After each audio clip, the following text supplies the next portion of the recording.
Brendan Gaughan in the 10 truck was posted black flag for passing before they got to the start-finish line on the initial start.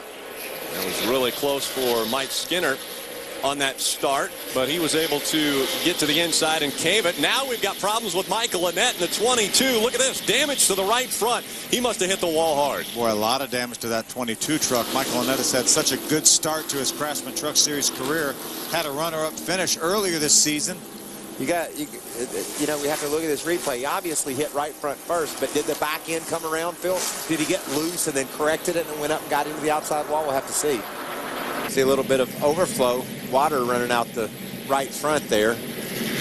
Might have to see about taking some tape off, amongst other things. Yeah, that's the least of their concerns. Yeah, right now you see the splitter is gone from the right, at least the right side of the nose, and around you see the left side splitter still there. So a lot of damage there. You see obviously the right front wheel's not even turning on that truck. Probably has a broken brake rotor, I would guess. So are we talking terminal here? Can he get back on the racetrack? He'll get back on the racetrack if they desire to, but I would think more than likely that'll be a behind the wall thing, because I would think with that right front wheel locked up, Michael, it's probably going to be a brake rotor. Yeah, and I would just maybe survey the damage here a little bit. It's got to go behind the wall. They got a lot of work to do to that truck. Let's see if we can tell exactly what happened, Phil.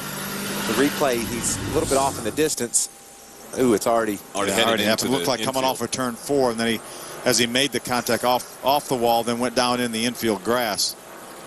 A lot of trucks making some evasive action. There's 2 of his teammates going by, the 5 of Skinner and the 23 of Johnny Benson. Yeah, Johnny Benson right behind him when he came back out on the racetrack. So close call there for Johnny Benson. And we are underway, but under caution. We'll be right back. Stacy Compton working the high side of the racetrack, trying to get around that 6 of Colin Brown. Looks like he's going to be able to do it. There's Rick Crawford, the 14, right behind the 6. Ray, what's going on with Colin Brown's team? Well, I just wanted to add on some great pit stops like Michael was talking about. The 6, the Conway Ford, really had a good spit, and the caution is out for the 21. Wanted to also give props to the 7 truck. Both those teams having great pit stops down here. We'll check on the yellow here for you. Well, that's John West Townley in the 09. We see the 60 also having some issues. That's Terry Cook.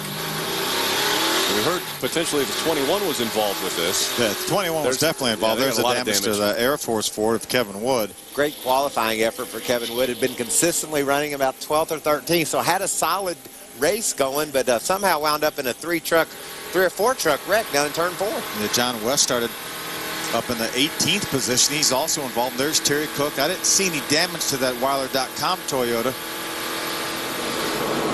A lot of damage to that Air Force Ford of Kevin Wood, and a 09 Zaxby's Ford goes behind the wall for John West Townley. That's a tough day for that kid. A couple of crashes for him today. Yeah, I'm sure has been. He was in the ARCA Remax Series race earlier today on speed, and now takes that truck into the garage. Take a look at this. Kevin Wood sliding sideways back up into the wall. And then the 09 came along and ran into the back of Terry Cook. And it looked like it ran into the back of Terry Cook hard enough to where there is some damage on that truck. You saw what happened to the front of the 09, and I'm pretty sure there's going to be something on the... Yeah, already you see the truck stopped in the like back. The 51 ran into the back of the 9 of Justin Marks as well. So John West right here. Oh, the 60 got loose underneath of Kevin Wood and ran into Kevin Wood. That had his momentum all slowed down, and here come John West Townley and run into the back of the 60. You know, every now and then, Phil, you're going to have a crash, and when you talk about it, it was unavoidable. And that was almost unavoidable for John West Townley. He came into that corner, and a lot of things happened in a hurry, and he was turning as hard as he could and stopping as hard as he could. You have to realize... People have to realize he's already in the corner absolutely as hard as he can get in there. Yeah, he could not drive in the corner any harder, or he would be doing that. And then all of a sudden something happens in front of him. You just can't woe these things down. We're paying that kid to get in the corner as hard as we can get him in there. And when everything goes normally, that's fine. But in this case, there was an accident ahead of him. He dove in as hard as he could, and boom, right into the back of Terry Cook.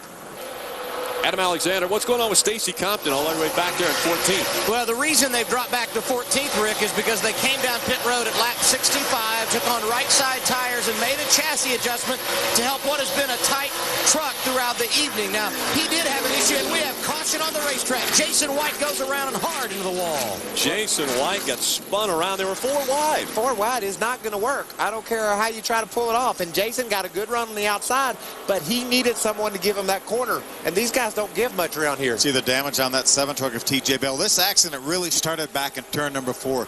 TJ got real loose there. That really balled the trucks up.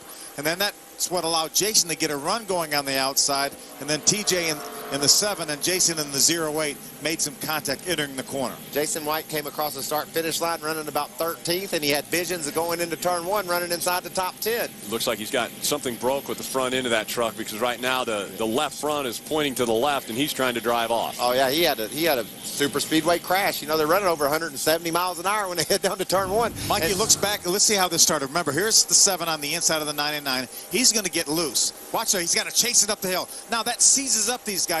Colin Brown backed off a little bit. Jason gets a great run on the outside. Watch now. 4 wide. Jason just runs out of room. TJ makes some contact with him. He had to go somewhere. That was a situation where discretion would have been a better part of valor. Like I said, he needed the 7 truck of TJ Bell to give him that corner. And you're just not going to get guys to give you much. And there was just no way. And plus they started wrecking before they even got to the corner. Oh, yeah. So they knew they were in trouble.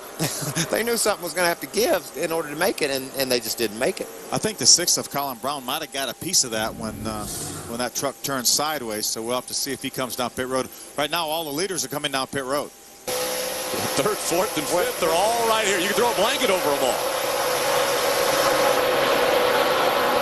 Johnny Benson, we heard at the beginning of this race, he doesn't move people out of the way. He's got to pass them without touching them. That's what was passed down to him from his father. He said any driver can move another one out of the way to pass him. But he's in a bad spot right here. He's got a truck on the outside, a truck right behind him. If he doesn't hit him, he had to chase it up the racetrack. I was going to say, if he doesn't hit him, it's going to be tough. How about Musgrave working to the inside of Johnny? Oh, caution coming out with 28 laps to go. Willie Allen with problems. Big crash. Johnny Benson was glad to see that caution because he's able to stabilize that mess he was in. But problems also with the 71. Donnie Leah to the 19 of Rob Brent, also driving away. Didn't know if he had any damage or not. That's a hard crash there, Phil. Yeah, the next time we see that truck, it will be with Jimmy Johnson driving it at Bristol in about a week and a half. A couple of Wednesdays from now. That's right. That's right. It more than likely probably won't be that truck. Particular truck. It won't be that truck, but there's a chance that at Bristol it'll wind up looking like that again. Those guys, well, I'm guessing Jimmy Johnson's saying, I hope it doesn't. Those guys get with it over there at Bristol. Yeah, that's a great race. Again, a Wednesday night race here on Speed. Let's take a look at what took place, at least the remnants of this 81. Already happened there. He was into the wall. He backs down in front of a few different trucks. Donnie Leah may have just been checking up there. Yeah, the 19 also of Rob Brent drove down to the inside to try to avoid Willie Allen. No damage to the 71. The only truck that looks like it's got any damage is that one. And it's got enough for 2 or 3 trucks.